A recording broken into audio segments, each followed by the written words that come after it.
kind of wanted to sit down and have a bit of a conversation with you guys about our fertility process. This is going to be most likely a multi-part series. Not sure how long it's going to go, but we'll kind of see as the videos progress. So we've been together for, it'll be 9 years in just a couple days.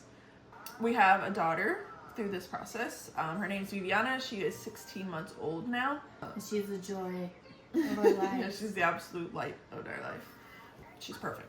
The process to have her was a lot. There's not much information out there kind of relating to the process or people really sharing what they go through. You know, it's kind of like a taboo subject a lot of people don't talk about. Obviously, our process is not the same as a normal couple. We are a same-sex couple, obviously. We are normal, though. We are very normal.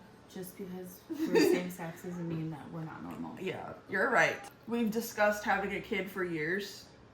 Like off and on kind of thing. You know, we went through a lot with our fertility clinic. So our process was very stressful. Definitely not something to take lightly. It definitely takes a lot on like you mentally. We had gone to our fertility clinic in the past and done like initial testing years back, like when we thought 2018.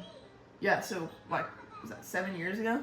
And it just ended up not being the right time. So we kind of waited and waited. When we came back to trying to find a fertility clinic, the big things that we found during our process is there's a lot of fertility clinics. Better fertility clinics. Yes, a lot better, a lot more expensive fertility clinics.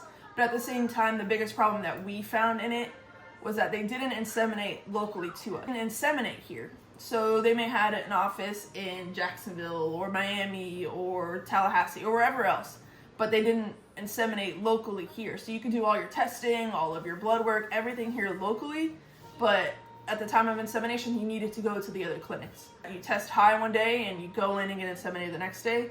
Our biggest reason of choosing our fertility clinic, we had experience with them in the past, and then they inseminated here locally. You know, and you just assess if that's the right path you want to go. You know, they discuss the options of IUI or artificial insemination or IVF. They're kind of very similar, that initial startup, but the IVF goes in, they do a lot more detailed testing down the line. We chose IUI. I would say right off the bat is what we lean towards. It's also a lot less money. Artificial insemination is what they recommended, you know, for our process. Instead of like, you know, removing her eggs, inseminating them, and then putting them back inside her like IVF. The fertility clinic we end up using is Reproductive Medicine Group. In the next video, we'll kind of get into a little bit more of the details into some of the tests that were done, into kind of a lot more of like the startup of it all. But we will see you guys in the next one.